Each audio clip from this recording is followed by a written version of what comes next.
kami. Pag sobra ng kapal ng mukha nyo, may araw din kayong masasampulan. Puro pangako, puro drama, pero kapag kaharap ng problema, biglang walkout sa bulwagan. DJ pasok. Pag may camera, bait-baitan. Pag talakayan, puro iwasan. Mga tanong na seryoso, hindi masagot, puro liko. Mainit na usapan sa loob ng bayan, biglang tumalikod, ayaw masaktan. Mga tao galit na sa online, kasi paulit-ulit ang kapalpakan. Nakakaumay na ang eksena, parang pelikulang wala ng kwenta. Kapag gipitan nawawala, tapos babalik na parang bida. Walkout sa bulwagan. Takbo kapag naiipit na naman ng daming sadsad sa harapan, pero tiklop pag tinamaan. Walkout sa bulwagan. Trending tuloy sa social media ngayon, mga tao gising na't nagmamasid. Hindi na kayo kayang pagtakpan. Mga netizen mabilis makakita, kahit anong tago lumalabas pa. Screenshot dito, video doon, kalat agad sa bawat komento't phone. May pangiti-ngiti pa sa kamera, pero sa likod puro bahala na. Mga pangakong pinabango, ngayon ay unti-unti nang nalalantad. Totoo, boom! Hindi kami bulag sa nangyayari. Lahat ng drama nyo online umiikot lagi. Kapag pinuna, kayo'y galit, pero kapag sinagot, biglang tahimik. Sino bang niloloko nyo ngayon? Taong bayan hindi na nagpapauto noon, kaya bawat kilos nyo binabantayan. Isang mali lang, viral agad sa bayan. Walkout sa bulwagan. Parang walang pananagutan. Kapag gipit, biglang iwasan, tapos sasabihin wala kaming kasalanan. Walkout sa bulwagan. Patama ng taong sawang-sawa na sa puro drama at palusot na paulit-ulit lang ginagawa. Oy! Hindi habang buhay tahimik ang mamamayan. Kapag sobra na, may sisigaw talaga sa bulwagan. DJ drop. Everybody jump.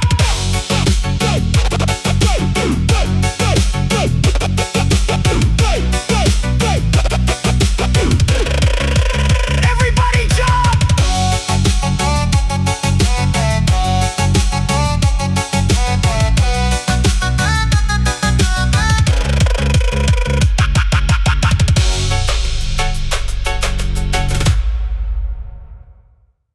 Yo! Makinig kayo mga nakaupo sa Senado. Hindi porket may mikropono kayo, kayo na agad ang hari ng katotohanan. Respeto hinihingi nyo. Eh bakit sa taong bayan parang wala ngayong naririnig? Kapag mainit na ang tanong, biglang walkout, biglang iwas, biglang tahimik. Hoy! Ang Senado, hindi entablado ng drama. Pera ng bayan ang pinapaikot nyo. Kaya kung may dangal pa kayong natitira, respeto sa Senado. At higit sa lahat, respeto sa Pilipino. Respeto sa Pilipino. Araw-araw sa TV, puro bangayan, mga pangako na pako, puro kalokohan. Nakabaro nga pero tuso naman kapag usap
na may paninindigan. Hindi kamera ang magliligtas sa Pilipinas, kundi tunay na serbisyo para sa mamamayan. Yo! Para ito sa masa.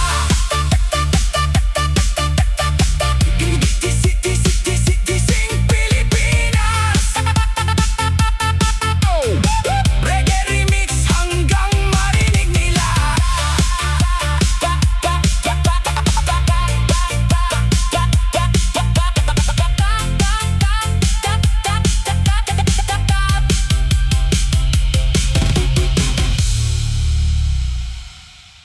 Hoy! Ilang taon na kaming nakikinig, paulit-ulit na pangako, pero gutom pa rin ang tao. Kapag eleksyon, akala mo kung sinong mababait, pero pag upo sa pwesto, biglang nawawala ang malasakit. Mga kalsada wasak, mga mahihirap hikahos, pero sa Senado, puro debate at drama ang palabas. Nasaan na ang pinangako nyo? Bakit hanggang salita na lang? Mga pangakong salita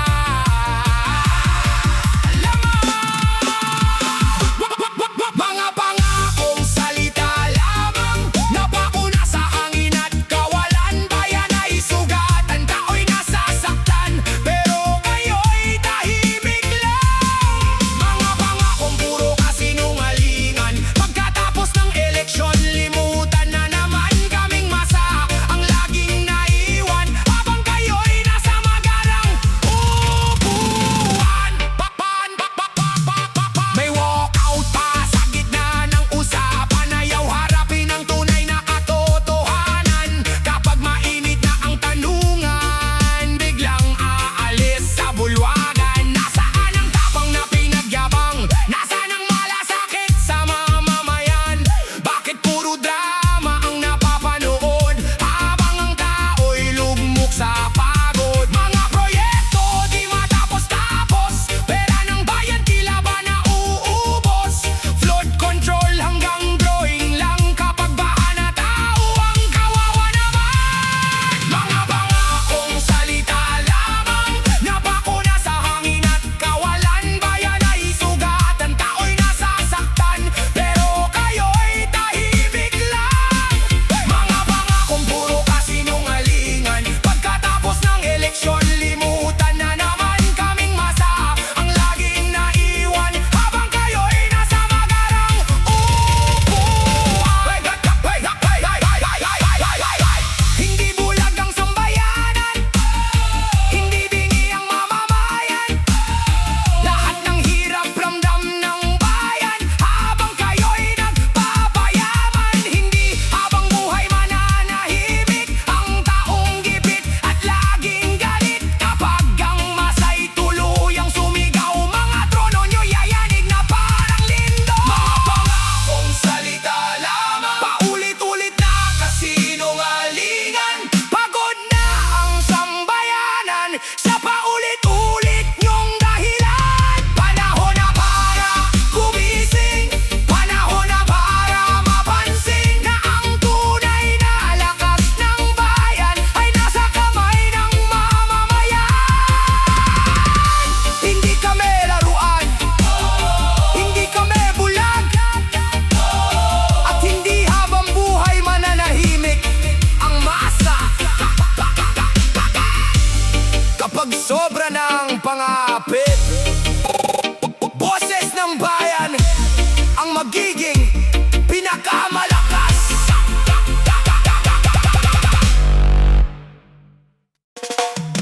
Yo! Para ito sa mga taong lagi nilang inaapi, mga tahimik pero punong-puno ng hinanakit. Panahon ng marinig ang sigaw ng masa. Music from